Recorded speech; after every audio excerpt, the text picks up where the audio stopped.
Assalamualaikum warahmatullahi wabarakatuh. Alhamdulillah wassalatu wassalamu ala Rasulillah wa ala alihi wa sahbihi man tabi'ahum wa man nasarahu wa wala. Okey.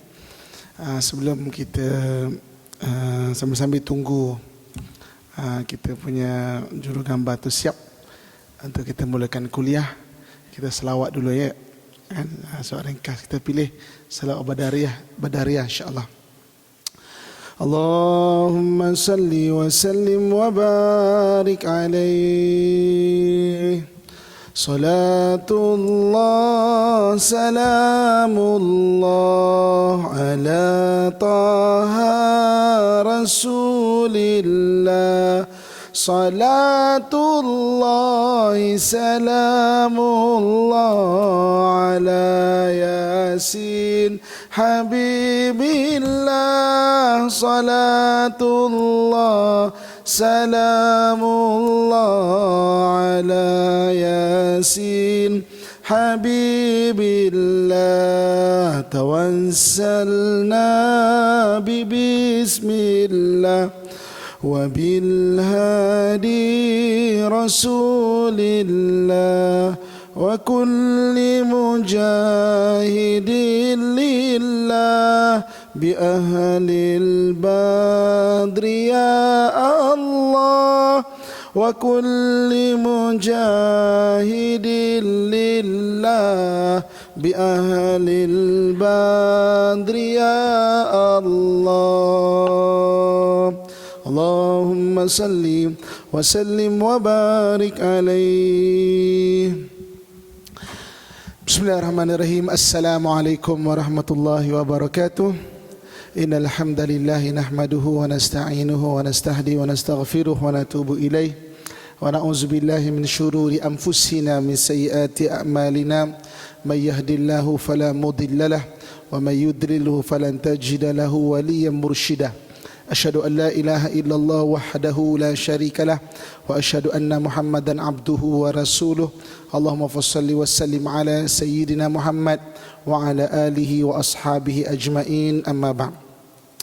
Alhamdulillah, yang dihormati pimpinan masjid yang penuh barakah ini, Tuan Imam, Tuan Bilal, ahli jawatan kuasa masjid, datuk-datuk, datin-datin, tuan-tuan muslimin dan muslimat, tuan-tuan haji, puan-puan hajah, ibu-ibu, ayah-ayah saya yang saya sayangi, abang-abang, akak-akak serta adik-adik yang saya doakan dan kebaikan sekalian. Syukur pada Allah Subhanahu wa taala dengan limpahan kurniaan dan rahmatnya pada kesempatan malam yang berbahagia ini kita duduk dalam satu majlis ilmu untuk kita kongsikan sesuatu mengenai Palestin. Mudah-mudahan beri kebaikan kepada kita insya-Allah. Okey. Malam ini mengenai Palestin, kita boleh bicara daripada 1001 topik. Tapi saya nak kongsikan 7 bab saja. 7 bab ya. Baki lagi bab-bab lain insya-Allah kesempatan akan datang ataupun tahun depan insya-Allah. Baki 1001 bab kita boleh kongsikan. Okey. Saya nak bicara mengenai 7 bab saja. Mudah-mudahan 7 bab ni beri kebaikan kepada kita dan beri maksudnya kefahaman mengenai sejarah Palestin itu sendiri. Okey, bab yang pertama. Bab yang pertama, Palestin sebagai bumi barakah. Okey, kita rujuk ayat yang pertama surah Isra. Allah Subhanahu wa taala menyebut Subhanalladzi asra bi 'abdihi lailan minal masjidil haram ilal masjidil aqsa alladzi barakna haulahu linuriyahu min ayatina. Segala puji bagi Allah yang telah mengisrakan hambanya daripada Masjidil Haram ke Masjidil Aqsa yang kami berkati sekelilingnya. Okey, bab pertama adalah Palestin bumi barakah. Jadi Allah Subhanahu wa taala sebut bahawa kami datangkan daripada Masjidil Haram ke Masjidil Aqsa, peristiwa Isra dan Mi'raj itu, dan kami berkati sekeliling Masjid Aqsa tu. Kami berkati sekeliling Masjid Aqsa. Tuan-tuan muslimin muslimat dan rahmat Allah sekalian. Yang pertama sekali, kenapa Kenapa Allah Subhanahu wa taala sebut kami berkati sekeliling Masjid Aqsa ni? Kerana tiga sebab. Yang pertama, kerana Masjid Aqsa adalah bumi para nabi. Bumi para nabi. Banyak nabi para nabi itu maknanya berkaitan secara langsung atau tak langsung di bumi Al-Aqsa ni. Langsung sama ada sejarahnya berada di situ. Tak langsung paling kurang bersama-sama Nabi kita Muhammad sallallahu alaihi wasallam bersembahyang bersama-sama ketika peristiwa Isra dan Mi'raj. Nabi Daud alaihissalam di sana, Nabi Sulaiman alaihissalam di sana, Nabi Ishaq, Nabi Yaqub, Nabi Ibrahim, Nabi Lut alaihissalam. Itu nabi-nabi atau yang rasul-rasul disebut dalam Al-Quran. Yang tak disebut dalam Al-Quran, Nabi Yusha' bin Nun ataupun Nabi Yushua, Nabi Samuel, dan banyak lagi nabi-nabi di sana itu secara langsung. Ini bumi para nabi, bumi para anbiya alaihi wassalatu wassalam sejak di dulu lagi. Sehingga ada kajian menyatakan bahawa dasar-dasar yang dibuat antara Baitul Maqdis dan Masjidil Haram adalah dibuat oleh orang yang sama, iaitu Nabi Adam alaihissalam. Dalam Quran Allah sebut bahawa Nabi Ibrahim membangunkan Kaabah, tetapi yang meletakkan asas, kalau sebahagian ahli sirah menyatakan bahawa Nabi Adam alaihissalam. Sebab itu tuan-tuan sekalian, okey, Kaabah dia bukan segi empat tepat, dia segi empat sama. Kaabah Mekah kan segi empat sama, dia sebenarnya bujur sikit. Tapi Hijr Ismail itu sudah tidak maknanya tak dibangun sebuah bangunan. Hijr Ismail itu sebahagian daripada Kaabah. Sebab itu kalau hari ini kalau kita sembahyang dalam Hijr Ismail macam kita sembahyang dalam Kaabah. Okey. Skala ini kalau dibesarkan sampai 100 kali besar dia sama. Dia punya struktur tu macam Masjid Aqsa. Masjid Aqsa tidak segi empat tepat, dia segi empat sama, tuan-tuan sekalian. Masjid Aqsa itu sama memang. Sebenarnya dia bukan segi empat sama juga, dia lebih sikit. Kalau tengok dia punya struktur, kenapa sama? Macam satu skala, macam kita main, ada anak-anak kita beli skala kereta kan, 40 kali jadi besar dan sebagainya. Sebenarnya Aqsa sama dia punya kedudukan dengan Kaabah. Kenapa sama? Kenapa sini lebih sikit? Kenapa sini dia dibuat oleh orang yang sama dan tak tahu sebab apa, wallahu alam. Setakat ni saya tak jumpa lagi. Kenapa Nabi yang meletakkan batu asas itu sama? Apa rahsia dia? Tak tahu. Yang pasti situ adalah pintu alam ghaib, itu yang pasti. Masjid Aqsa pintu alam ghaib. Daripada dulu lagi nanti saya akan cerita insya-Allah sampai akhir zaman. Peperangan akhir besok orang muslimin dengan Dajjal laknatullah alaih juga berakhir dekat sekitar Masjid Aqsa itu. Besok disebut dalam hadis Nabi, Masjid Aqsa tu ardul mahsyar wal mansyar, tempat mula-mula dikoyakkan dimensi alam ini untuk dijadikan hari kiamat bermula daripada Masjid Aqsa. Alam ni banyak dimensi, dikoyakkan dimensi ini untuk kita sampai ke alam akhirat besok bermula daripada Masjid Aqsa. Ardul mahsyar wal mansyar. Ini berkaitan dengan Nabi. Betul Allah sebut kami berkati di sekeliling dia. Yang keduanya kenapa? Yang keduanya kerana banyaknya makam orang-orang soleh sekitar Masjid Aqsa tu. Orang soleh banyak tuan-tuan sekalian sekitar Masjid Aqsa. Daripada dulu lagi. Orang-orang soleh berada di situ, para wali-wali. Kalau kita baca dalam hadis Nabi sallallahu alaihi wasallam, wali ni dia ada organisasi dia. Dia ada dia punya struktur organisasi dia. Wali Abdal daripada Syam. Wali Abdal ni bilangannya 40 orang. Mati seorang, ada ganti dengan seorang lagi. Kemudian di bawah wali Abdal ni dia ada dipanggil sebagai wali Nujaba. Wali Nujaba lebih banyak lagi. Di bawah wali Nujaba, wali Asaib. Di bawah wali Asaib barulah wali-wali yang ada selain maknanya disebut sebagai wali Asaib. Sampai dekat negara kita pada tuan-tuan. Cuma kita tahu ataupun tak tahu, kenal ataupun tak kenal saja. Wali-wali ni selain kalau kita anak perempuan wali nikah lah, selain tu ni wali sesungguh wali ni. Dia punya ada organisasi dia. Dan dekat Al-Aqsa memang bumi para wali tuan-tuan sekalian.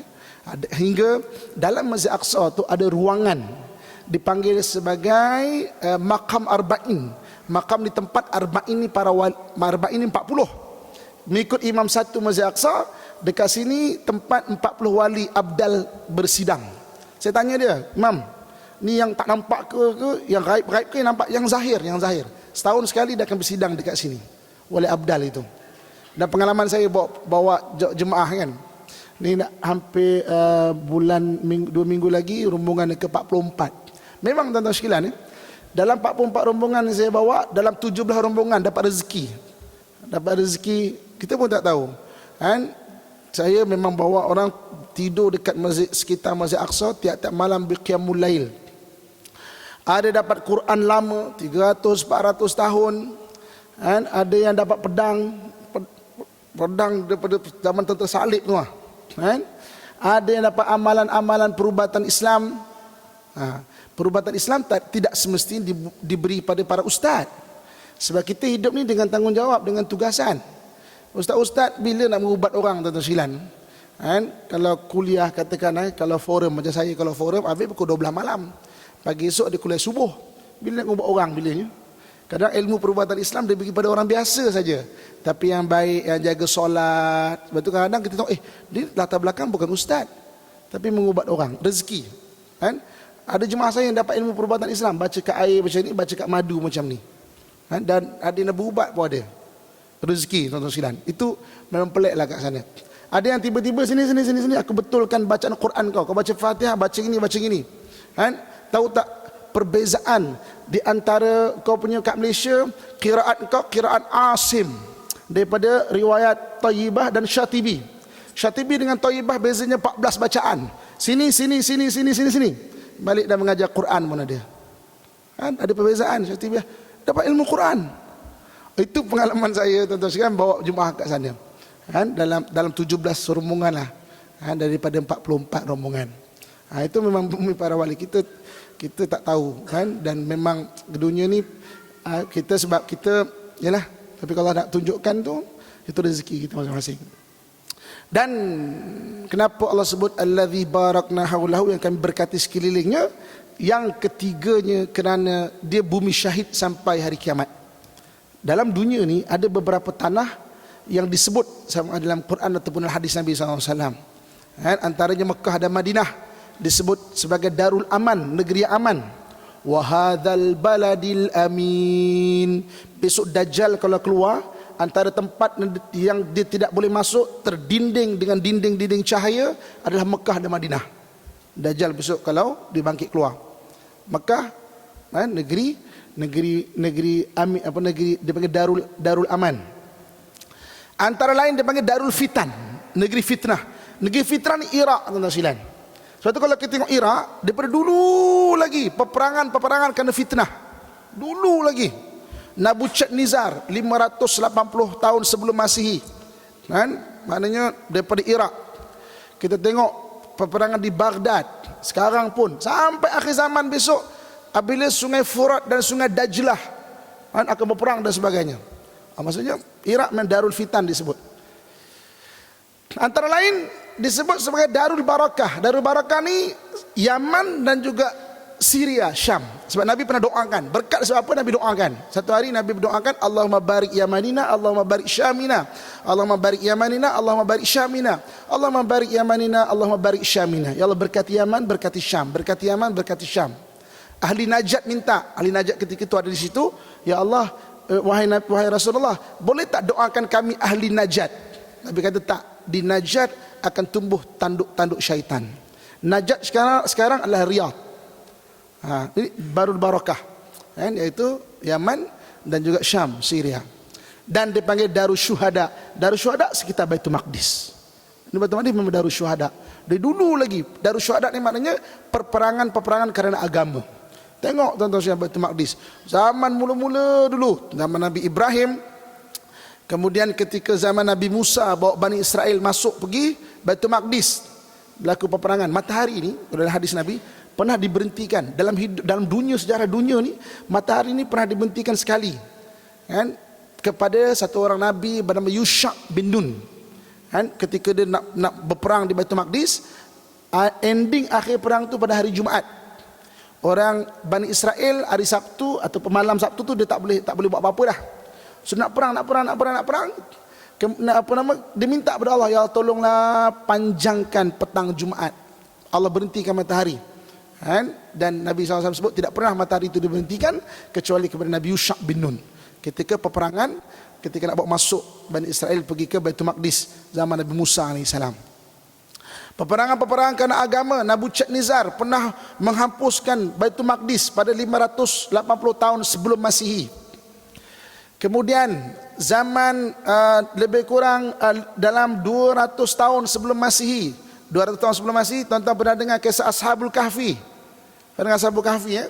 7 orang pemuda, innahum fityatun amanu bi rabbihim wazidnahum huda, sekitar Baitul Maqdis. 7 orang pemuda tu. Ketika Nabi Isa dilahirkan, kemudian dilantik menjadi rasul, Nabi Isa cerita, 200 tahun lepas ada orang tidur, dia akan bangun balik nanti. 109 Masihi bangun sungguh orang ni, 7 orang ni balik baca surah Kahfi nanti. Itu ni rekan-rekan cerita kisah. Kemudian berlaku peperangan agama lagi. Baitul Maqdis pernah melalui peperangan sebelum Islam banyak lagi. Kemudian ketika Sayyidina Umar radhiyallahu anhu arda dapat ambil Baitul Maqdis, juga berlaku peperangan. Kemudian Baitul Maqdis pernah ditawan oleh tentera salib hampir 100 tahun. Baitul Maqdis tombang pada 1089 Masihi, dapat balik ke tangan orang Islam 1187 Masihi. 1189 tombang. Maka ketika tombangnya Baitul Maqdis, orang Islam berusaha nak ambil balik, sampai ada satu orang tokoh panglima Islam namanya Syekh Nuruddin Mahmud Az-Zanki. Syekh Nuruddin Mahmud Az-Zanki bercita-cita sangat untuk menawan Baitul Maqdis, tuan-tuan sekalian. Bercita-cita sangat sampai dia buat 2 buah mimbar. Dia kata, aku bernazar, kalau dia kata aku berjaya tawan Baitul Maqdis daripada tentera salib, aku akan letakkan mimbar ini dekat Baitul Maqdis satu, dekat Masjid Nabi Ibrahim satu. Yang menjadi perbahasan saya semalam daripada Kraft Malaysia, ada ceramah, memang dibahaskan. Daripada mana datang teknologi kayu ini? Orang Arab teknologi dia bukan kayu, tuan-tuan sekalian. Siapa yang mengukir, siapa yang menyumbang teknologi kayu, mimbar Syekh Nuruddin Mahmud Az-Zanki ini? Memang dibahaskan. Masih misteri lagi. Sebab orang Arab teknologi dia bukan kayu. Teknologi kayu ni mana, tuan-tuan sekalian? Teknologi kayu ni mana? Bagian kita Nusantara tau. Apa hubungan orang Melayu kita dengan sana tu, tuan-tuan sekalian? Memang dibahaskan. Sebab Arab bukan teknologi kayu, dia teknologi dia batu dan juga besi. Kayu bukan, kayu ni belah-belah kita, tuan-tuan sekalian. Jadi Syekh Nuruddin Mahmud Az-Zanki peperangan dan bernazar, ya Allah aku buat mimbar ini, aku bernazar. Tapi Syekh Nuruddin Mahmud Az-Zanki tak sempat, syahid. Maka perjuangannya itu diteruskan oleh anak murid dia, Salahuddin Al-Ayyubi. Pernah dengar nama Salahuddin Al-Ayyubi? Orang yang menombangkan, maknanya orang yang menjatuhkan tentera salib daripada menghambat keluar tentera salib daripada Baitul Maqdis. 1187 Masihi.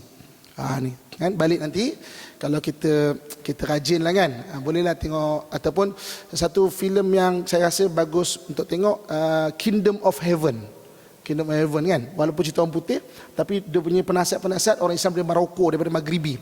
Boleh tengok macam mana Salahuddin menawan balik Baitul Maqdis. Ketika tombang Baitul Maqdis 1089, orang salib membunuh 100,000 orang Muslim yang berada di Baitul Maqdis itu. 100,000 disembelihnya.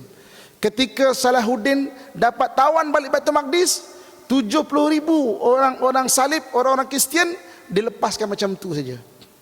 Tak dibunuh seorang pun. Orang Islam ni baik hati, orang Islam ni, tuan-tuan sekalian. Jadi dia bumi syahid. Sampai sekarang ni bawah Yahudi. Dah 60 tahun dah bawah Yahudi sekarang ni kan. Nanti akhir zaman juga berlaku peperangan besar antara orang Islam dan juga Dajjal. Dajjal ni, tuan-tuan sekalian, dia membawa penyembahan kepada syaitan. Dia bawa penyembahan kepada syaitan. Ketika Dajjal ini bangkit, Siapa penyokong Dajjal? Orang-orang yang kafir seluruh dunia. Seluruh dunia. Siapa-siapa yang tidak menyembah Allah, seluruh dunia akan menjadi pengikut dia, tuan-tuan sekalian. Mana orang kafir ada? Mana-mana tempat lah. Negara kita ada ke tak? Jawab sendirilah. Tentu ada kan. Jadi pengikut dia adalah orang kafir seluruh dunia. Orang-orang yang tidak menyembah Allah akan menjadi pengikut dia. Nah, betul kita kena kuatkan bagi kita orang Islam. Kan?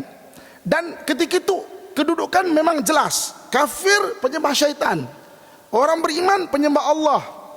Dan ahli kitab ahli kitab ada di kalangan orang Yahudi, ada di kalangan orang Nasara. Mana dia nak pergi? Dia akan beriman bersama orang Islam. Sebab ahli kitab penyembahan adalah Allah Subhanahu wa taala. Betul, Nabi pun sebut ahli kitab ni sembelihannya juga boleh dimakan sebab dia tetap bertauhidkan Allah. Dia sembelih atas nama Allah, dia baca bismillah juga. Tapi dalam bahasa dia lah syamshim. Maka ketika itu Nabi SAW sebut, ketika berlaku peperangan antara orang beriman dan juga tentera-tentera penyembah syaitan ini, maka ketika itu dipimpin oleh Imam Mahdi. Imam Mahdi pun tak mampu nak lawan. Maka ketika itu Allah SWT turunkan Nabi Isa AS daripada langit untuk lead orang Islam. Maka ketika itu semua pokok-pokok dan batu-batu bercakap dengan gelombang yang boleh difahami. Ya ibadur rahman, wahai hamba Allah, nih di belakang ni ada penyembah syaitan, tangkap dia. Kecuali satu pokok bernama pokok gharqad. Dia sebahagian daripada golongan mereka. Dan di Israel orang Yahudi tanam pokok gharqad secara besar-besaran. Saya kalau pergi Baitul Maqdis, saya akan tunjukkan ini pokok gharqad ni. Jangan ambil benih dia tanam kat Malaysia. Nanti orang Yahudi nyuruk dekat belakang tu depan rumah kita lagi. Atau orang penyembah syaitan itu. Ini kenapa Allah sebut allazi barakna haulahu, yang kami berkati di sekeliling Masjid Al-Aqsa ni. Ada tiga sebab Sebab kerana di tempat para nabi banyaknya orang-orang saleh, dan juga yang ketiganya kerana bumi syahid sampai hari kiamat.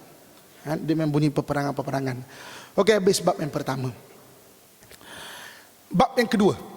Bab yang kedua. Kita nak cerita 7 bab ni. Bab yang kedua. Bab yang kedua, anjuran Nabi SAW untuk kita pergi ke Masjid Al-Aqsa. Nabi SAW menyebut dalam hadis baginda, la tashuddur rihal. Kamu ni tak usah bersusah payah kalau nak pergi berjalan. Kau nak usah payah ni kan, tak usahlah beri-ri nak usah payah, kecuali kepada 3 tempat. Yang pertama ke Masjidil Haram, yang keduanya ke Masjid Nabawi, dan yang ketiga ke Masjid Aqsa. Ini hadis Nabi kalau nak usah payah, tak perlu usah payah kecuali pada 3 tempat ini. Maksudnya perjalanan ke 3 tempat ini perjalanan yang disyariatkan. Maksud perjalanan disyariatkan, segala apa yang kita buat Allah tulis pahala. Hari ini kalau kita pergi berjalan ke Masjid Wali Songo dekat tanah Jawa sana, alhamdulillah perjalanannya bagus, boleh pahala, niatnya bagus, ikhlas, Allah bagi pahala. Tapi perjalanan kepada 3 masjid ini, dia perjalanan yang segala wang ringgit kita, penat lelah kita, Allah tulis pahala. Ini Nabi galakkan. Sebab kedua, Nabi galakkan untuk tak susah bersampai kecuali 3 masjid ini. Tuan-tuan muslimin muslimat dan rahmat Allah sekalian.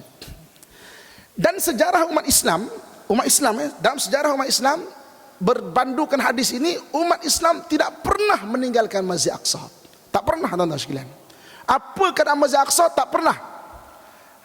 Sekarang ni orang cakap, oh di bawah orang Yahudi kita tak perlu datang. Okey, tuan-tuan sekalian, kenapa Nabi datang Masjid Aqsa sedangkan ketika itu Masjid Aqsa bukan bawah Islam pun? Ketika itu Masjid Aqsa bawah Rom. Tapi kenapa Nabi datang? Kalau tidak, tentu Nabi dah cakap, nih kau Islamkan dulu baru datang ramai-ramai. Tapi Nabi kata la tashuddur rihal, tak usah susah payah, maknanya kecuali 3 masjid ini. Dan Nabi ketika Isra dan Mi'raj, dia di bawah Rom, orang Rom. Berlalu masa, peperangan berlaku di sekitar Baitul Maqdis itu. Dan tuan-tuan sekalian, Baitul Maqdis pernah ditawan oleh tentera salib hampir 100 tahun. Saya ada cerita tadi. Ketika itu umat Islam tidak pernah meninggalkan Masjid Aqsa. Bawah salib padahal. Ada Salahuddin kata, tak perlu pergi, tak payah, tunggu bebas besok baru kita pergi. Ada Syekh Nuruddin Mahmud Az-Zanki waktu itu kata, tak payah, cari fatwa-fatwa dulu tuan-tuan sekalian. Tak ada satu orang pun ulama kita kata tinggalkan Masjid Aqsa. Ni cerita dulu sebelum kita kaitkan sekarang ni. Tak ada tuan-tuan sekalian. orang Islam tidak pernah meninggalkan Masjid Aqsa. Jadi apabila datang, ada cita-cita nak ambil, terapkan pada anak-anak, ini masjid kita, ini tanah kita. Akhirnya anak-anak ada semangat, usaha generasi seterusnya ambil. 100 tahun ni 3 generasi. 3 generasi. Akhirnya berusaha zaman Salahuddin Al-Ayyubi dapat ditawan balik Masjid Aqsa ni. Tak payah. Kalau ketika itu Salahuddin kata tak payah datang. Tak ada orang nak datang, macam mana nak bebaskan benda tu? Macam mana kita nak ada perasaan untuk membebaskan benda itu? Sekarang baru 60 tahun ini di bawah orang Yahudi, tuan-tuan sekalian. Dan tuan-tuan sekalian, memang ada sebahagian fatwa kata tak payah datang. Banyak juga fatwa kata suruh datang. Ada 2 pendapat fatwa. Hadis Nabi datang. Ada fatwa kata jangan datang, ada fatwa kata datang. Okey? Yang tak datang ni melihat daripada maslahah. Kalau kita datang nanti, pertama takut kita ni mengiktiraf Israel itu sebagai sebuah negara. Yang suruh datang berfatwa sebab tidak pernah dalam sejarah orang Islam meninggalkan Al-Aqsa bersendirian. Tak pernah, tuan-tuan sekalian. Dan tuan-tuan sekalian, hari ini balik cuba search internet. Fatwa yang paling banyak Yahudi sendiri war-warkan. Yahudi takkan sokong Islam, tuan-tuan sekalian. Orang Islam kata macam ni, dia akan cakap macam ni. Kecuali satu fatwa, kamu jangan datang Masjid Aqsa, dia war-warkan pada orang Islam. So orang Islam faham, kau tak payah datang, kau tak payah datang. Tengok internet, tuan boleh tengok internet sekejap lagi. Fatwa yang mengatakan tak payah datang, yang paling digembar-gemburkan antaranya orang Yahudi sendiri, supaya kita tak datang. Apabila kita tak datang, Masjid Aqsa kosong, tuan-tuan sekalian. Disember 2012, kerana alasan Masjid Aqsa kosong, maka Yahudi telah mengambil hak Masjid Aqsa 1 hari 2 jam. 2 jam. Tak ada orang kan? Tak ada orang. Bagi kami 2 jam. Ni baru hak masa. Dia nak ambil hak tanah tu, tuan-tuan sekalian. Pelan-pelan. 2 jam. Dulu orang Yahudi tak pernah dapat masuk. Sekarang 2 jam pagi. Sebab tu orang tua-tua dia akan duduk Masjid Aqsa daripada subuh sampai duha, buat majlis ilmu, buat majlis Quran, dan tak ada orang, tuan-tuan sekalian. Tak ada orang. Kosong. Yahudi kata kosong ni, kosong. Ini tanah kami, ini kuil kami dulu, kami nak ambil. Kami nak datang. Maknanya sekarang ni nak etikaf dulu 2 jam, etikaf. Dia lah etikaf duduk dalam tuan-tuan sekalian. Ini. Satu memang ada 2. Fatwa yang kata tak datang, fatwa kata datang. Habis kita macam mana datang ke tak datang? Ikut tengok ijtihad lah, tuan-tuan sekalian. Okey. Kalau anda kata kita rasa kita datang tu, kita akan tu memenangkan Israel, memang tak payah datang. Tapi saya yang membawa orang ke sana, kita nampak, tuan-tuan sekalian, keperluan itu. Dan kalau kita tengok baru-baru ni kan, dalam minggu lepas, ada satu orang daripada yayasan mana, kebanyakan orang yang kata tak payah datang ni adalah orang yang di luar Palestin. Orang Palestin, yayasan Palestin dan sebagainya. Tapi dia adalah orang di luar, kebanyakan ada juga orang di luar daripada Palestin. Cuba search internet nama doktor yang baru ni, tuan-tuan akan jumpa siapa dia, tuan-tuan sekalian. Orang yang di luar. Ya, dia asal Palestin tapi dah dihalau pada 1948, 1967. Dia daripada luar. Mudah-mudahan ikhlas jugalah dia punya fatwa itu. Ada juga yang tidak kurang juga, tuan-tuan sekalian. Jangan datang. Derma-derma bagilah kat aku. Ada juga, tuan-tuan sekalian. Ada juga, tuan-tuan sekalian. Saya bukan buat cerita, tuan-tuan sekalian. Saya buat cerita. Jangan datang, haram kau datang sana apa semua. Tak apa, derma bagi kat aku. Aku orang Palestin. Untuk ni dan sebagainya. Muslimin dan muslimat rahmatullahi sekalian. So jadi bab kedua kita tengok kan. Maknanya dalam sejarah Islam tak pernah tinggalkan Masjid Aqsa itu, tak pernah, tuan-tuan sekalian. Dan tuan-tuan muslimin muslimat dan rahmatullah sekalian, orang Yahudi memang suka kita tak datang. Dia tak suka pun. Orang cakap kita datang sana membantu ekonomi Yahudi, tuan-tuan sekalian. Biasa kita dengar macam tu kan. Cuba search internet, apa yang menyumbang kepada ekonomi Yahudi? Ada tak tersenarai pelancongan? Tak ada, tuan-tuan sekalian. Dia pun tak nak mengalukan kita datang. Dia pun tak nak, tuan-tuan sekalian. Saya dah bawa orang 44 rombongan. Kalau betul membantu ekonomi Palestin, mestilah Yahudi tu ra'i saya. Wih, baguslah, datang lagi. Saya pun dah kena ban datang sana, tuan-tuan sekalian. Tak boleh masuk ni, Mamat ni tak boleh masuk ni.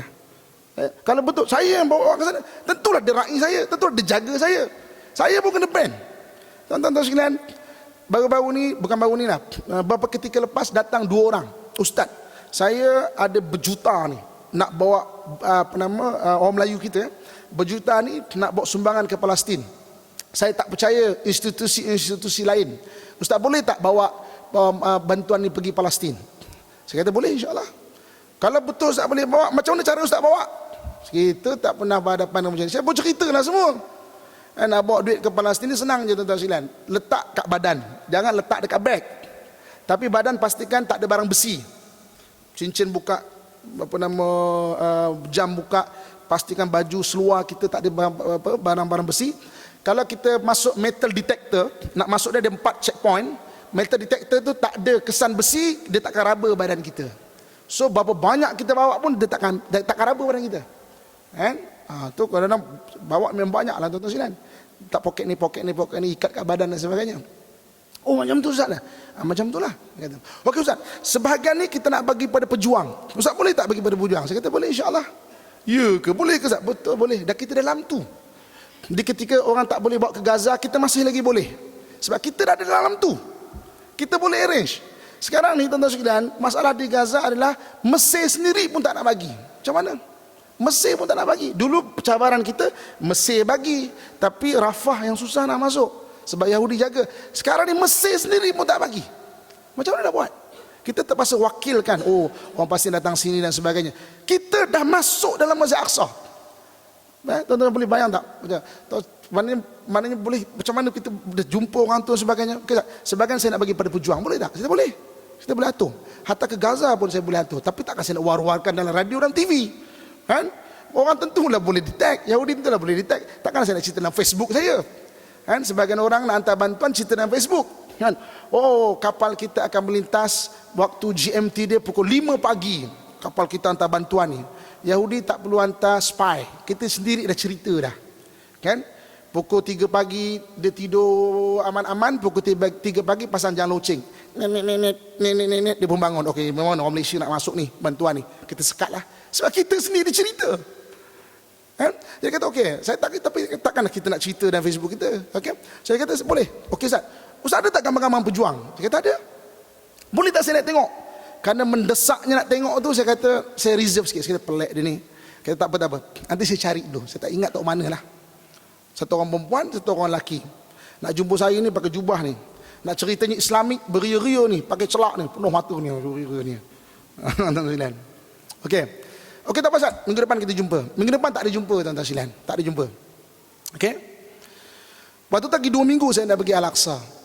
Okey, tak ada pun tak apa, kita tak mengharap pun dan kita buat apa yang kita biasa buat. 2 minggu lepas tu saya terbang sampai Jordan, itu pertama kali. Kan? Kita punya wakil kat Jordan kata, ish pelik ni. Hari ni orang Yahudi nak cek badan orang Malaysia. Pelik ni. Saya kata, ish, kena aku kali ni cakap. Saya tu passing duit kat jemaah semua. Okey, tolong tuan-tuan sekalian, saya tak rasa tak sedap hati ni. Betul tuan-tuan sekalian. Kan? Hari itu pertama kali saya tak boleh nak masuk. Kan? Tak boleh nak masuk. Tuan-tuan sekalian, kan? Dia punya maksudnya pemberi pemaklumat dan sebagainya berada seluruh dunia, hatta pada orang Melayu pada tuan-tuan sekalian. Kan? Kalau dia kata, wah, sudah tentu membangunkan ekonomi Israel dan sebagainya, tentu dia ada rakyat saya sebab saya bawa orang contohnya kan. Nanti saya cerita lagi. Kemudian saya kata tak boleh masuk. Berjam-jam, berhari-hari kena kurung kat sana. Saya pun katalah, muka baik macam ni pun apa, kau suspek teroris ke? Dia kata apa? Muka baiklah teroris. Kalau misalnya besar-besar tu gangster tau. Kata dia, oh ya ke? Baru aku tahu cara kau tengok orang macam mana. Dah balik tuan-tuan sekalian. 2 kali saya dah kena ngadap kedutaan Israel dekat Singapura sana tu. Nak submit tu pergi tuan-tuan sekalian, kata kerja tebal ni lah. Kan? Oh, kahwin dengan siapa? Isteri ni, surat nikah mana? Anak-anak kau siapa? Surat beranak. Kau pakai kereta apa? Agreement kereta minta. Kau duduk mana? Agreement rumah minta. Semua maklumat tu 2 kali saya kena ngadap sana tuan-tuan sekalian. Kan? Jadi kalau kita tengok, kan, kalau betul menyumbang ekonomi sana, cuba ceklah sekarang semua maklumat di tangan. Apa penyumbang ekonomi Israel? Teknologi tuan-tuan sekalian. Apa dia? Ni, diamond yang. Sebab Israel adalah negara yang punya teknologi terbaik dalam cutting dan polishing diamond. Diamond. Mudah-mudahan diamond kita yang di tangan isteri kita tu daripada India, mudah-mudahan mudah-mudahan kan. Maknanya kalau pakai diamond 60% diamond dunia ni dikuasai oleh sana. Yang kualiti dia punya teknologi yang hebat. Apa tuan-tuan sekalian? Banyak senjata api. bab senjata dan sebagainya. Teknologi. Mungkin depan saya ni ada pegawai keselamatan. Pegawai keselamatan mungkin tahu teknologi tentera di sana macam mana. Nah ni tuan-tuan sekalian. Pelancongan, mana ada pelancongan. Pelancongan tak menyumbang langsung. Dia pun tak nak kita datang sebenarnya. Tapi sebab memang dah ada perjanjian dia dengan PBB dan sebagainya, kenalah bagi. Itu pun sekali datang, ni kau tak boleh masuk, ni kau tak boleh masuk, kau tak boleh masuk. Sebagai syarat saja. Setahun orang Islam hanya 30,000 orang datang setahun. Orang Kristian lebih 3 juta, tuan-tuan sekalian. Hati saya terhiris melihat orang Islam di sana terpaksa menjual salib-salib, patung Mary, patung Jesus dan sebagainya. Terhiris saya. Saya tanya, Tuhan, kenapa jual barang-barang ini? Dia kata, kami terpaksa. Ada fatwa khas kami di sini. Sebab orang Islam tak nak datang. Kalau kami tak jual barang ini, nanti orang, maknanya kita tak mampu bayar sewa, bayar cukai sebagainya, Yahudi akan ambil kedai kita. Terhiris orang Islam kita. Habis macam mana boleh ke ni? Kau jual barang-barang agama-agama lain ni. Sini ada fatwa khas di sini. Untuk kami saja. Untuk kau kat Malaysia jangan. Kat Malaysia kau jangan nak jual barang macam tu. Kan? Tapi kami di sini terpaksa, tuan-tuan. Sebab orang Islam tak ada datang pun. Dia tak mengalu-alukan pun. Kan? Kalau sekali saya datang tu orang daripada India, kalau pakai kopiah ni tuan-tuan sekalian, memang dia tinggalkan 5 jam ke 8 jam lah kat sana. Waktu kat border tu. Kan? Jadi sebenarnya kalau sebut pasal dia menyumbang kepada ekonomi Yahudi ke sebagainya, Yahudi tidak mengalu-alukan pelancongan pun sebenarnya. Kan? Cuba tengok balik. Tapi dia terpaksa buat. Kan? Dan kita datang sebenarnya membantu rakyat Palestin itu. Untuk selanjutnya, bab ketiga kita bertemu selepas ini, selepas azan insya-Allah. Alhamdulillah. Tuan-tuan muslim-muslim sekalian, saya lupa nak tanya penganjur tadi, kita ada buka tak untuk soalan.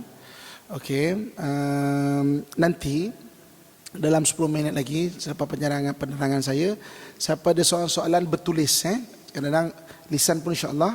Yang bertulis nanti boleh tuliskan. Nanti saya kata siapa ada soalan tolong kedepankan. Nanti ada anak buah saya tolong kutipkan. Kau nak tanya-tanyalah sekadar yang sempat. Kita baru habis 2 bab ni, kita ada 5 bab begini. 5 bab lagi ni Palestin. Okey, habis bab yang kedua ini fatwa-fatwa dan keadaan realiti berlaku kat sana. Bab yang ketiga, kaitan orang Melayu kita dengan Al-Aqsa. Kaitan orang Melayu kita, tuan-tuan sekalian. Orang Melayu dengan Islam memang wujud telah daripada zaman Nabi lagi. Walaupun orientalis tulis, kata kita ni dapat Islam kurun ke-11, kan? Kurun ke Nabi kan kurun ke-7 Masihi, ke-6 Masihi, kita dapat kurun ke-11, kurun ke-12. Tapi sebenarnya kita Islam sampai ke sini awal zaman Nabi lagi telah sampai, cuma belum jadi sebuah kerajaan. Gerbang pertama Islam masuk di Nusantara adalah daripada Barus. Balik ni tengok YouTube ke internet ke, type Barus. Barus ni 12 jam perjalanan daripada Aceh. Dia bawah sikit dari Barus. Kenapa orang Arab datang ke sini dan kenapa gerbang pertama tu di Barus? Sebab di Barus ada satu bahan terbaik memandikan mayat, iaitu kapur barus. Dalam bahasa Arab, barus disebut sebagai fansur. Bahasa dengar tak ulama-ulama fansuri bahasa kan? Itu gerbang pertama. Tapi belum sebuah negara lagi kan? Tuan-tuan sekalian, ya ke Islam datang awal apa semua? Tuan-tuan sekalian, dengan izin Allah Subhanahu Wa Taala, bidang saya ni adalah syariah undang-undang. Pada tahun 2009, saya dijemput untuk menjadi pensyarah jemputan di Moscow State University di Rusia. Dalam orang Rusia waktu tu 2009, dia baru nak belajar pasal Islam, pasal undang-undang Islam, tapi tak percaya pada orang Arab. Dia dihantar ke Universiti Malaya, Akademik Pengajian Islam. Waktu tu pengarah dia Datuk Prof Ahmad Hidayat Buang. Dr. Hidayat Buang recommend hantar saya ke sana. Saya ngajar sana. Jadi dia nak belajar pasal undang-undang Islam tapi tak percaya pada orang Arab.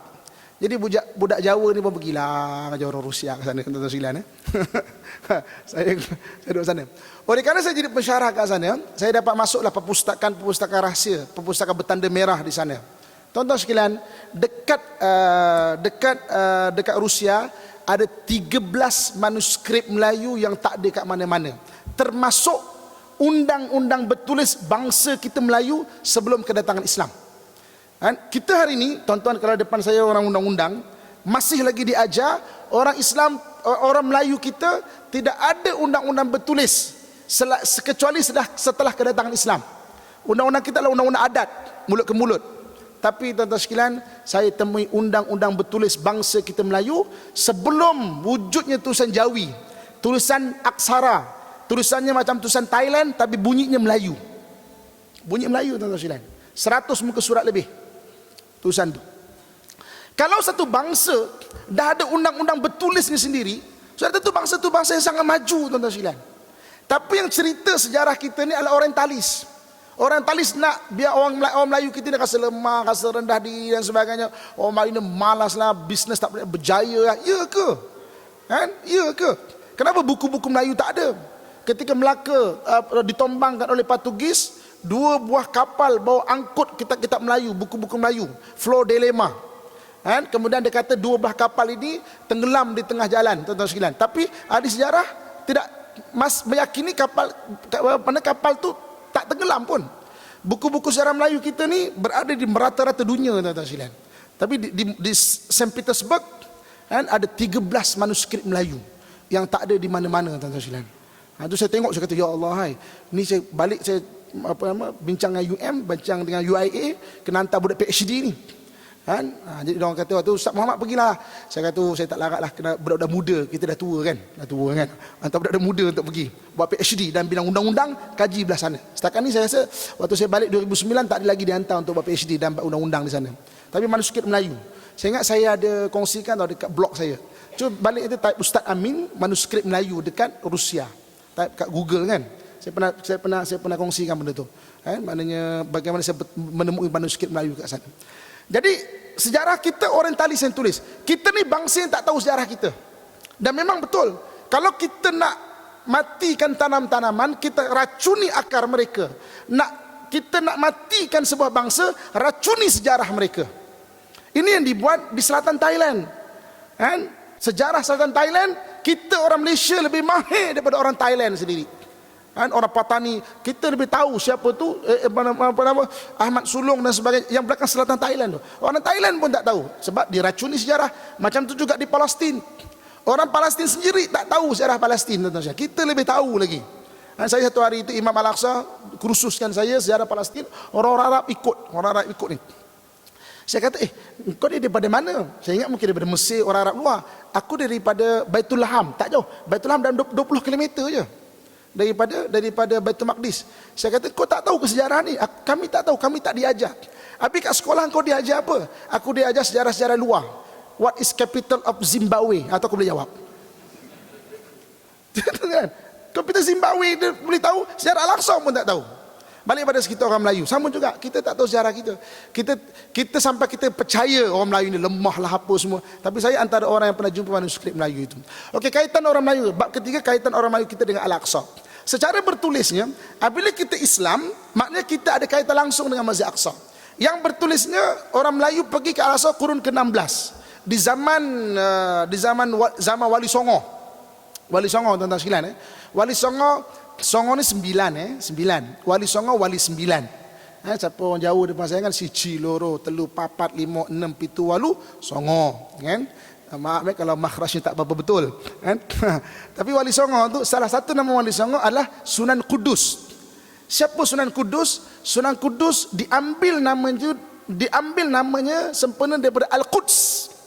Sunan Kudus tu. Dia adalah orang yang biasa orang Melayu kita daripada Nusantara untuk pergi ke Baitul Maqdis sebelum pergi ke Mekah dan Madinah. Sunan Kudus. Sehingga kan rumahnya, madrasahnya dan juga dia punya masjidnya, batu asas diletakkan, batu asas itu daripada Masjid Aqsa. Masjid Aqsa. Saya bila baca sejarah, saya buat program TV sebenarnya dekat tanah Sunan Kudus tu. Bila saya tahu, saya pergi Al-Aqsa, saya akan cakap dekat jemaah-jemaah, saya kata boleh ambil batu Baitul Maqdis sebab dia bukan tanah haram. Mekah Madinah tak boleh ambil batu Baitul Maqdis. Bukan idea asal daripada saya, daripada Sunan Kudus. Tapi kalau nak ambil batu daripada Baitul Maqdis, ada 2 syarat dia. Syarat yang pertama, jangan buat khurafat lah. Jangan ambil bawa tangkal ke nak terbang ni apa semua kan, jangan. Batu cincin ke ni bawa mandrem ni, hegil tak boleh. Kan itu hanya batu saja. Cuma Allah sebut pernah Allah kata allazi barakna haulahu, yang kami berkati sekelilingnya. Syarat yang pertama. Syarat yang kedua, dah ambil batu daripada Masjid Aqsa, jangan ambil besar-besar sebab kita punya flight cuma ada 30 kilo je. Jangan ambil besar. Jangan ambil besar ni kan, kursi ni kan. Oh, lebih 100 kilo kan extra luggage pula kan. Saya kata dua, ambil kecil-kecil bagi hadiah kat orang kan. Sebab Allah sebut tanah tu kan tanah yang diberkati kan? Itu saja Allah sebut. Tapi kita jangan apa ini ada apa semua. Tapi insya-Allah lah, sebab tanah tu disebut dalam Quran kan. Saya selalu galakkan jemaah. Mana kurun ke-16. Sebab itu saya tak tahu tuan-tuan sekalian, kenapa orang Melayu kita ni memang sangat selesa dengan Masjid Aqsa. Sejak tahun 50-an, 60-an, 70-an berlaku ke Masjid Aqsa, orang Melayu antara orang yang awal juga respon. 2 tahun lepas kita perang di Gaza, saya waktu tu berada di Al-Aqsa. Keluar kat TV ni, TV dekat Israel tu, dia kata yang membantu Gaza ni apa semua Eropah dan Malaysia. Saya ada rakaman itu. Malaysia disebut. Orang Melayu kita memang mesra dekat Al-Aqsa.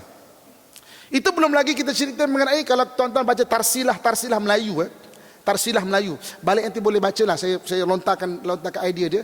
Tarsilah Melayu ada menyatakan bahawa sebenarnya isteri Nabi Ibrahim itu 3. Siti Sarah, Siti Hajar dan satu orang bernama Keturah. Daripada Siti Sarah lahirlah Bani Israel, daripada Siti Hajar lahirlah bangsa Arab, Keturah lahirlah Bani Melayu. Kan? Saya mula baca saya kata apa punya sejarah ni kan. Melayu lah. Kita tahu si Nabi Ibrahim 2 je.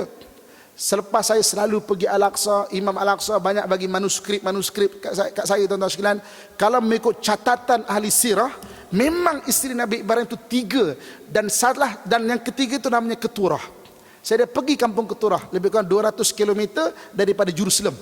Kampung Keturah ni kampung dia di laut. Dia orang laut. Kan? Sarah orang bangsawan. Hajar orang Mesir. Sebab tu Hajar Masriyah, Siti Hajar saya tahu orang Mesir. Orang Mesir bangga ada 2 orang keturunan Mesir jadi isteri Nabi. Satu Siti Sarah, Siti Hajar, satu lagi isteri Nabi kita Muhammad sallallahu alaihi wasallam iaitu Maryah Kibtiyah. Maryah Kibtiyah, 2 orang Mesir jadi isteri Nabi. Keturunan orang laut tuan-tuan sekalian. Kalau betul keturunan itu akhirnya lahir bangsa Melayu, kalau betul wallahu alam. Kalau tak betul, atau kita terror kaitkan sejarah tu. Terror tau. Dia nak kaitkan sejarah tu kan. Terror apa? Kalau tak betul. Tapi wallahu alam. Tuan-tuan boleh sama-sama. Depan saya mungkin ada pengkaji Jerusalem dan sebagainya. Pengkaji bangsa Melayu boleh kaji. Saya jumpa. Saya ada catatan. Mana isteri Nabi Ibrahim itu 3. Yang ketiga itu Keturah. Saya dah sampai kampung Keturah itu. Jadi saya tak tahu kenapa selesa orang Melayu dengan Masjid Aqsa. Kita antara orang yang berlaku Al-Aqsa, kita antara yang orang awal bagi respon. Orang Melayu kita ni. Mendepani orang Turki, orang India, orang Pakistan, orang Cina, orang Jepun dan sebagainya. Kita mendahului benda itu. Tak tahu apa yang mengalir dalam darah kita ni dan kaitan dengan Al-Aqsa. Itu bagi saya masa sikit untuk kita kongsikan atau kita kaji lagi sikit mengenai benda-benda itu. Dalam di bawah Masjid Aqsa ada perpustakaan dipanggil Maktabah Hitiniyah. Maktabah Hitiniyah tersimpan lebih 1/2 juta kitab-kitab. Termasuk kitab-kitab lama. Dia letak dalam Masjid Aqsa, biar Yahudi tak boleh masuk. Kan? Siapa pengkaji Jerusalem, boleh saya boleh tolong aturkan untuk buat pengajian kat sana. Kan? Maknanya untuk buat PhD dan sebagainya. Bawah tu mahtutat dipanggil tulisan-tulisan. Kenapa letak bawah Masjid Aqsa? Biar orang Yahudi tak ambil. Ada lebih 1/2 juta kitab-kitab tu. Saya dah masuk, sebahagian jemaah saya pun dah ada yang dapat rezeki untuk masuk ke situ. Lepas tu kalau saya pergi sana, imam ni akan bagi manuskrip. Sama ada yang asli pun ada. Dia bagi yang asli. Atau dia kata aku amanah kepada kau. Yang ni memang hak aku. Daripada keturunan guru-guru aku ni. Kau ambil, kau selamatkanlah. Kan? Ataupun yang putus state. Ni kau ambil, kau terjemahkan. Ini memang cerita-cerita daripada Masjid Aqsa yang tak dapat kat mana-mana dunia. Kerana hari ini orang buat kajian PhD mengenai Palestin, semua orang berada di luar Palestin kebanyakannya. Cuma ambil buku sana, kan? Maknanya gabung, kaji, bagi pandangan. Tapi betul-betul duduk dalam Masjid Aqsa, tak ada lagi. Kecuali ada satu orang doktor. Saya baru ni ada baca, sempat membelik dia punya perbahasan. Dia bahaskan, mana itu Baitul Maqdis, mana itu Masjid Aqsa. Masjid Aqsa itu sebenarnya, yang Masjid Aqsa itu lah, Baitul Maqdis ni sebenarnya yang Allah sebut yang kami berkati sekelilingnya luas sampai ke Jaffa laut, sampai ke Tabariyah, ada Tasik Galili, sampai ke Laut Mati. Besar kawasan situ tu. Itu yang disebut sebagai Baitul Maqdis. Baitul Maqdis. Ada kajian-kajian dia lah. Tuan-tuan muslimin-muslimat sekalian. So bab ketiga, kaitan kita orang Melayu dengan Masjid Aqsa. Kan kita tak tahu kenapa. Dan saya pertama kali jejak kaki ke Masjid Aqsa pada tahun 2009, saya menjanji kat diri saya, ya Allah, aku nak bawa seramai mungkin orang ke Al-Aqsa. Aku tak tahu sebab apa. Betul tuan-tuan sekalian, sejak tahun 2009 saya memang tak pernah bawa perjalanan ke mana-mana. Saya ada janji kat diri saya.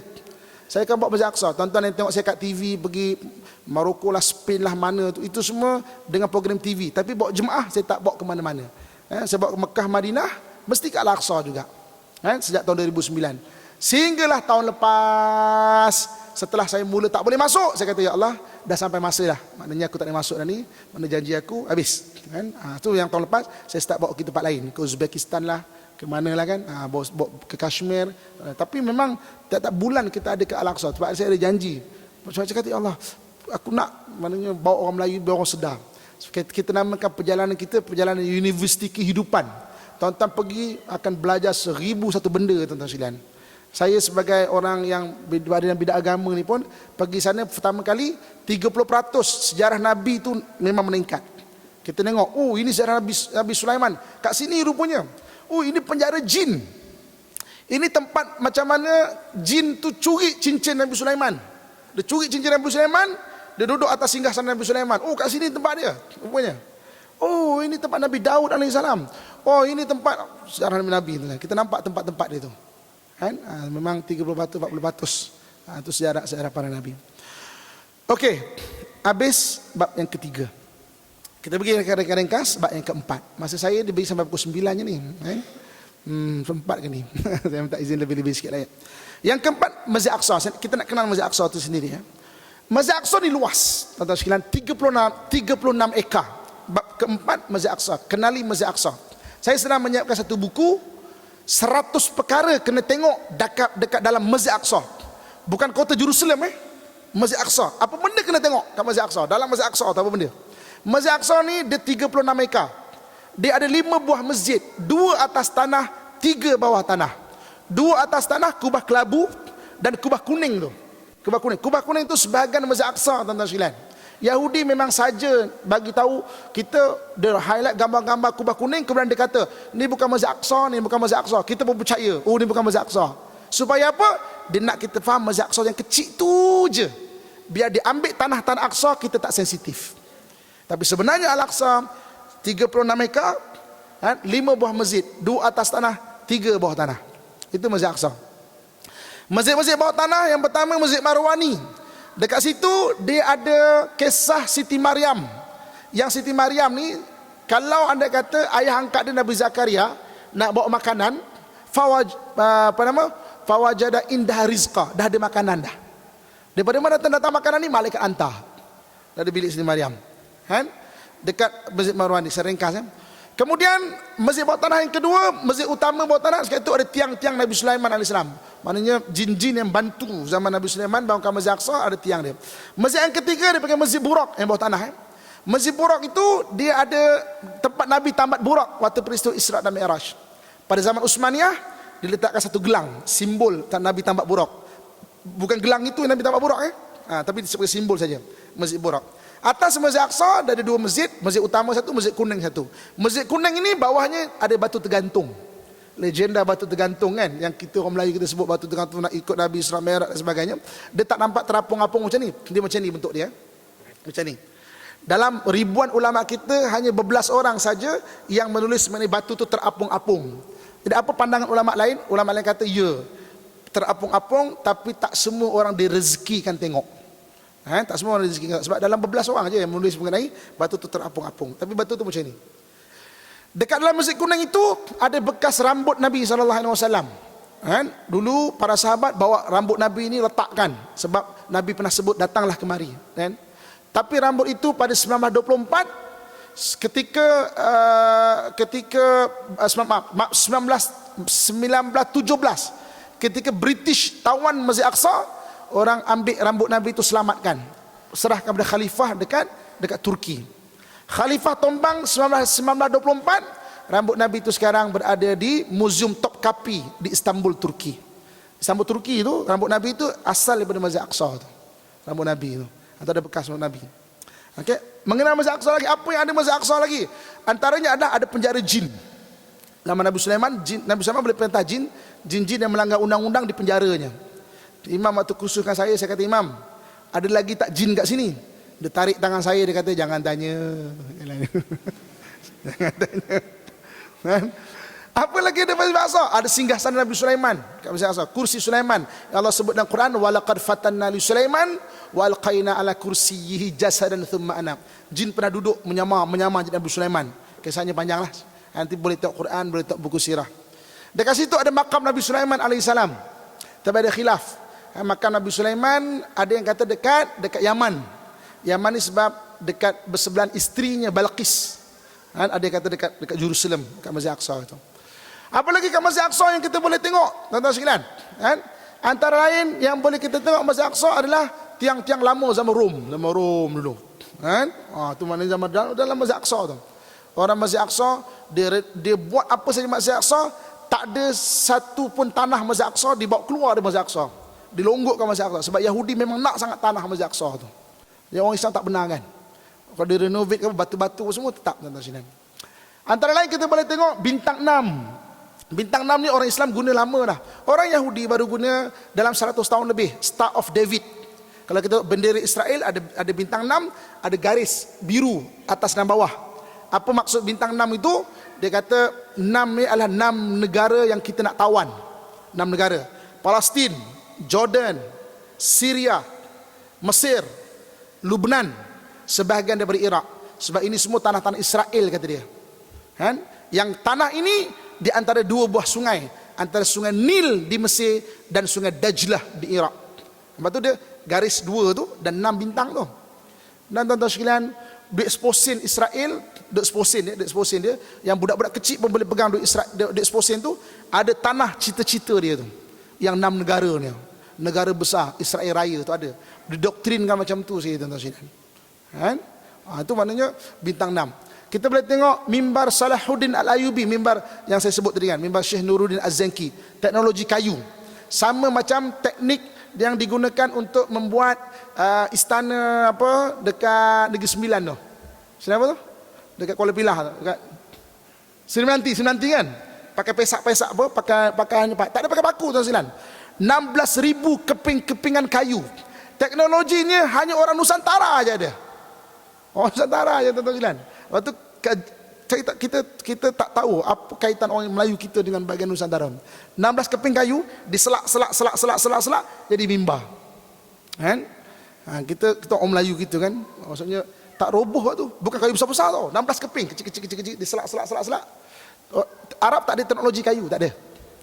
Itu dan banyak lagi lah kalau saya nak cerita hari ini sejarah dia. Doakan, saya tengah siapkan buku dia 100 perkara yang nak tengok, kena tengok dekat dalam Masjid Aqsa. Dia ada Kubah Hidir. Imam kata dalam setahun Nabi Hidir akan ada ke sini. Nabi hidup lagi ke? Kau baca sejarah, kalau ikut ada hidup lagi. Habis macam mana nak kenal kan? Memang kita tak tahulah. Rezeki lah. Dalam setahun akan ada kat situ. Ada Kubah Hidir. Ada tempat Nabi sembahyang dengan para anbiya alaihi wassalatu wassalam dan sebagainya. Ini Masjid Aqsa. Ada 100 benda. Doakan, saya tengah siapkan buku dia. InsyaAllah, tuan-tuan sini. Okey, habis bab keempat. Bab kelima. Cepat sikit. Bab kelima, Palestin. Ataupun disebut Baitul Maqdis. Palestin ni sekarang, dia dipecahkan kepada 3 area. Area A, Area B, Area C. Okey. Area A untuk orang Palestin saja. Orang Yahudi tak boleh masuk Area A. Area B untuk orang Israel saja.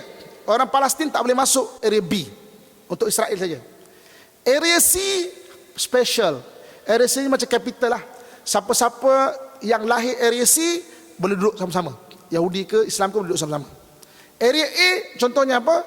Gaza Area A, Hebron Area A, Jericho Area A. Area B contoh Tel Aviv Area B. Kan? Walaupun Area A diberi pada orang Palestin, 5 benda Israel jaga. 5 benda Israel jaga. Hak immigration Israel jaga.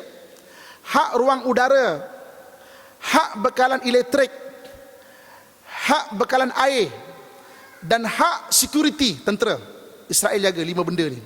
Sebab itu tuan-tuan sekalian, apa isu di Gaza sebenarnya? Apa isu di Gaza sebenarnya? Di Gaza sebenarnya ketika Hamas menang, Hamas nak minta 5 benda ni. Itu isu dia. Banyak lagi tempat Hamas menang, Hebron Hamas menang juga. Tapi kenapa tak jadi isu ni? Sebab Hebron berada di tengah-tengah. Dia tidak bersepadan dengan mana-mana negara. Jadi Hamas minta 5 benda ni. Walaupun area A diberi pada orang Palestin, 5 benda ni Israel jaga. Sekali lagi hak apa? Hak ruang udara, hak elektrik, hak air, hak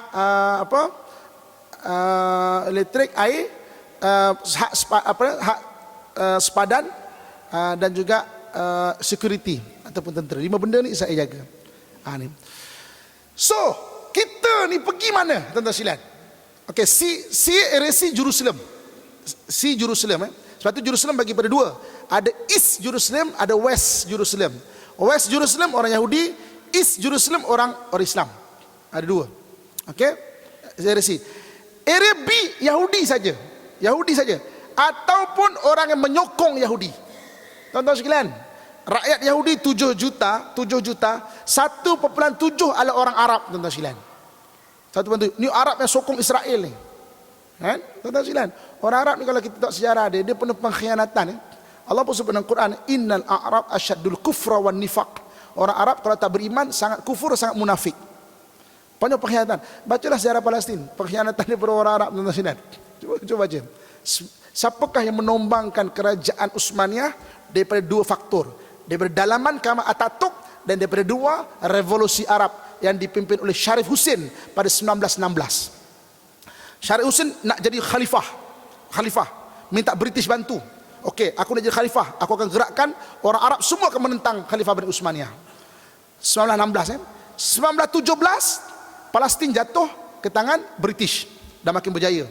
1917 Sharif Hussein. British pun kata, kau gerakkan revolusi Arab daripada luar, daripada dalam Kemal Atatürk kita dua pihak ni, kalau tumbang khalifah, engkau akan jadi khalifah. Okey?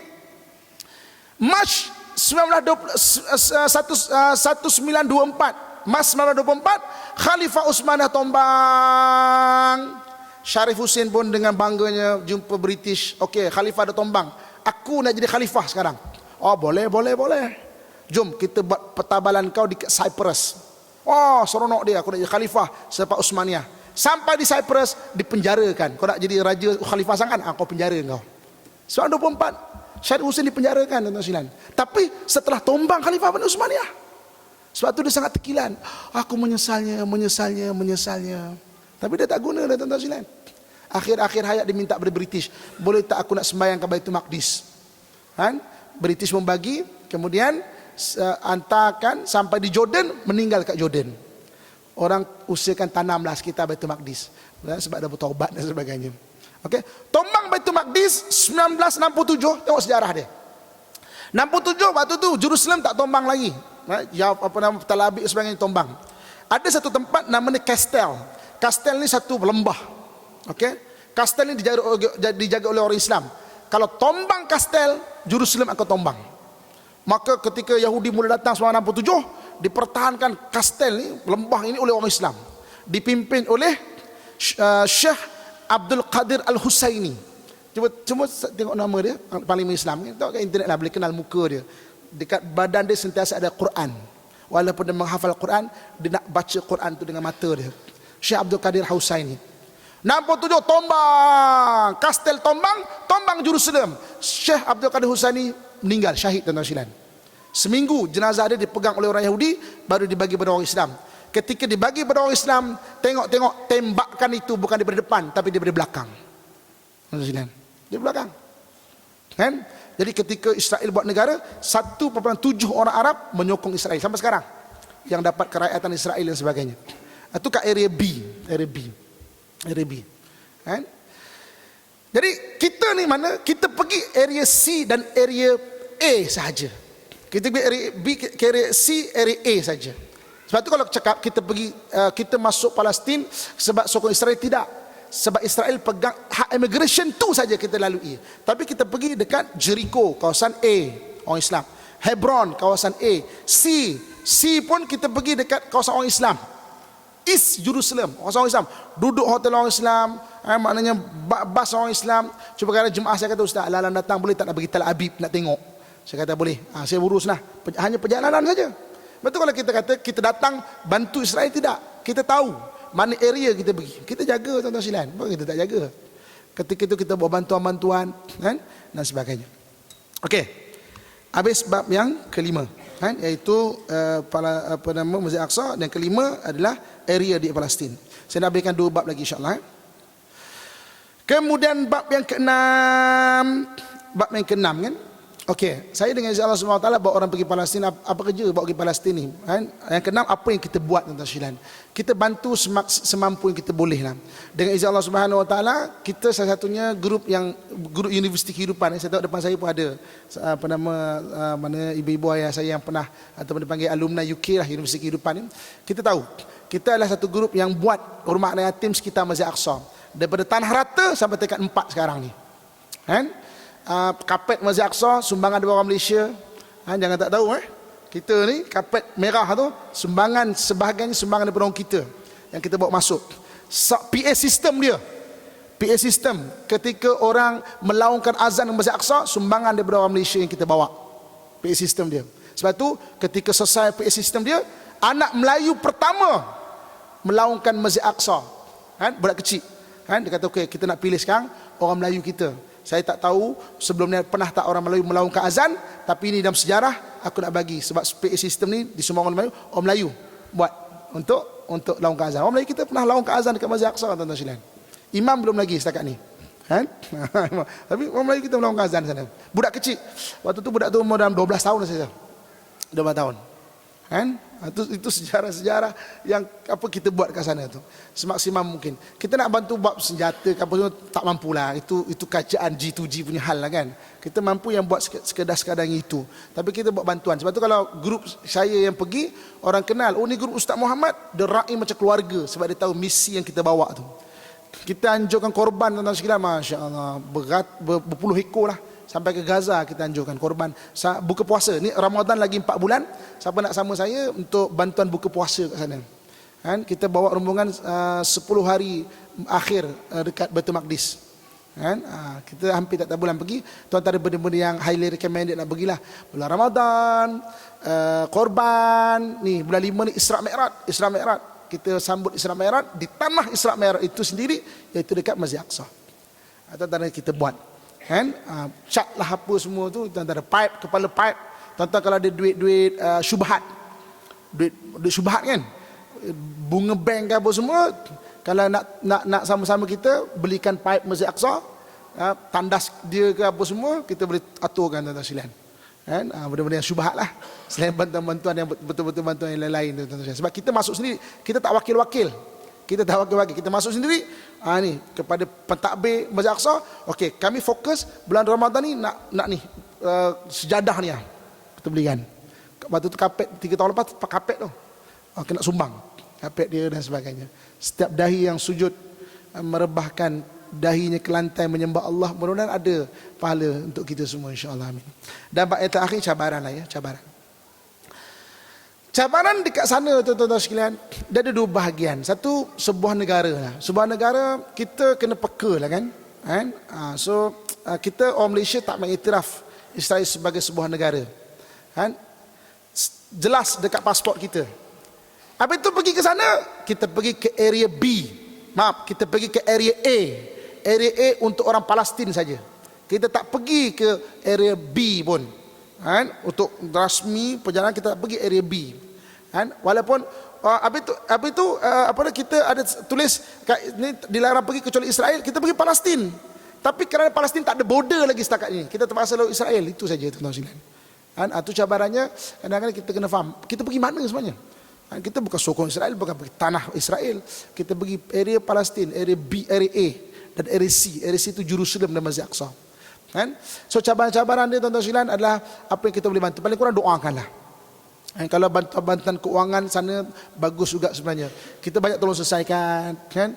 Kalau yang lebih-lebih lagi nak bagi pada spesifik, boleh, saya tak boleh isytiar kat sini lah, ya. Ada rakaman ni keluar sikit, Ustaz Muhammad jangan. Okay. Spesifik boleh diuruskan.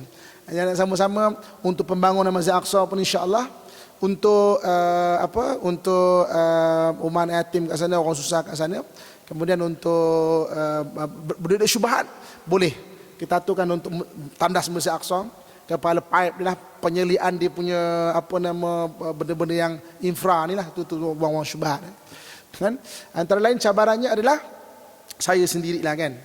Saya nak cerita, saya tak boleh cerita dengan umum. TV tak boleh cerita, radio tak boleh cerita, Facebook saya tak boleh cerita. Orang akan cakap, sama orang pergi Israel, sokong Israel. Sebab saya tak boleh jawab dekat Facebook ataupun dekat blog. Tak boleh tuan-tuan sekalian. Saya tak boleh cerita saya buat bantuan. Saya boleh cerita dalam ceramah macam ni lah. Macam ni saja.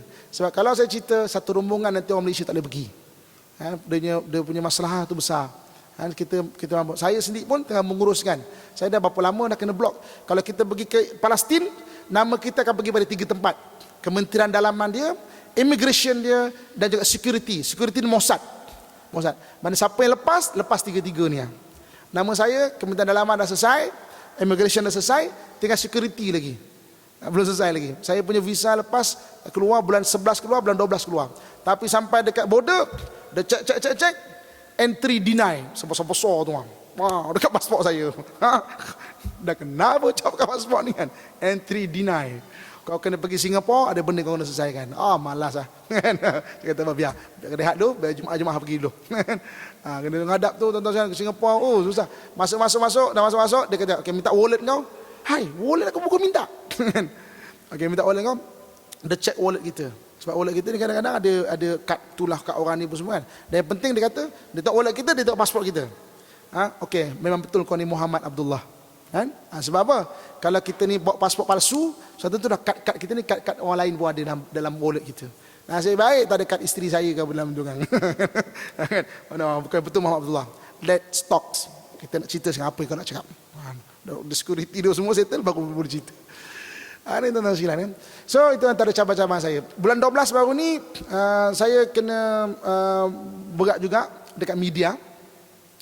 Jadi ada orang yang dia kata dekat media, saya hampir kena gam dekat IKIM, tuan-tuan sekalian. Sebab dia hantar, kata Ustaz Muhammad, orang yang bagi gambaran yang salah pada pasal Palestin. Kan? Soalnya Palestin tu penembak tepat adalah tak selamat. Habis kita ni, saya kata Ustaz Muhammad bawa, semua okey. Maknanya bagi gambaran yang salah.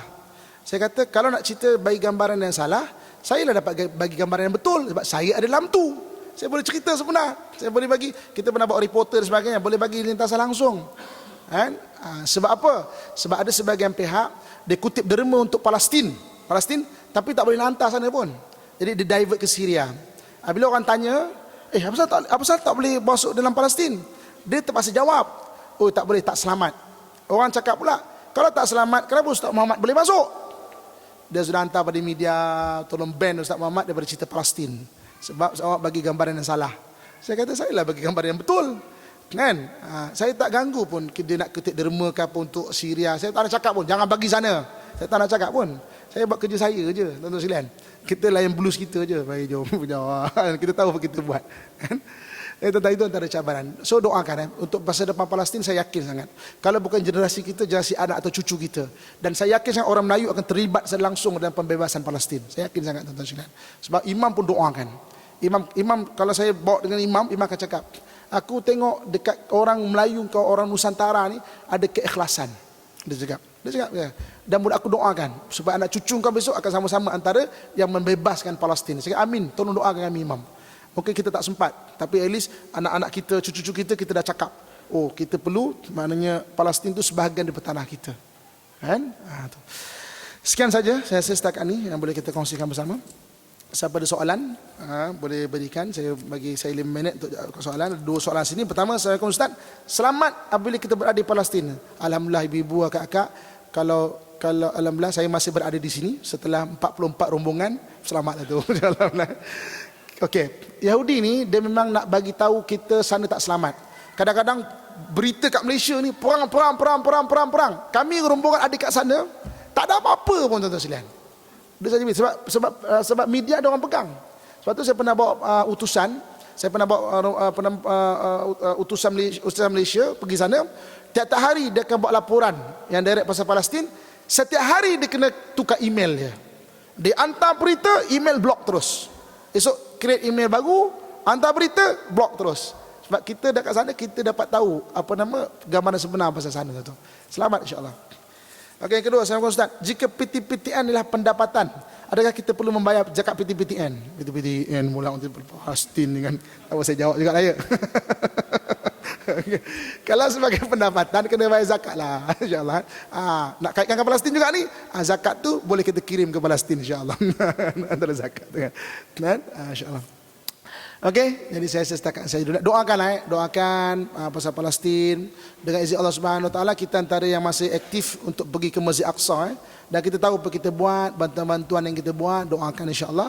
Dan yang penting sekali, tuan-tuan sekalian, apabila kita mendoakan orang sana juga mendoakan kita dan kebaikan kita insya-Allah.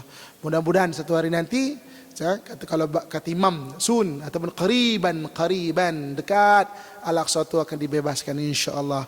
Imam akan sampai datang ke Malaysia ni pada 2 hari ya, 15 dan 16 bulan 3 ni. 15 dan 16 bulan 3 ni. Saya kata insya-Allah saya akan aturkan program dia. Siapa nak bantu saya untuk buat program Imam satu Masjid Aqsa. Sebab setiap kali orang Palestin datang, setiap kali itulah dia adalah Imam Al-Aqsa kan. Setiap kali orang cakap di imam, ni the real Imam Al-Aqsa. Saya nak buat bayang kan, the real Imam datang kan. Setiap kali orang datang, setiap kali dia Imam Al-Aqsa. Padahal orang tah mana-mana tuan-tuan sekalian kan. Aku imam. Saya tuan-tuan sekalian baru-baru ni ada satu orang aku imam sampai dah ke Putrajaya semua. Waktu tu saya ada program dekat ni, dekat Thailand. Saya tak tahu apa bercerita. Telefon datang. Assalamualaikum Ustaz. Ni nak kenal pasti ni kan. Betul ke nama dia Imam Masjid Aqsa tu? Betul tak? Sebab dia sampai ke Putrajaya semua kan. Saya kata, tahu, memang saya tahu tu bukan imam, itu imam rawatib saja. Itu pun dekat masjid Dome of Rock, imam rawatib saja. Betul Ustaz? Betul. Tapi orang kata dia Imam Al-Aqsa ni. Ginilah saya bagi pentadbiran Masjid Aqsa punya nombor telefon sendirilah. Saya katakan. Kan? Jadi setiap kali orang datang, setiap kali itulah Imam Al-Aqsa.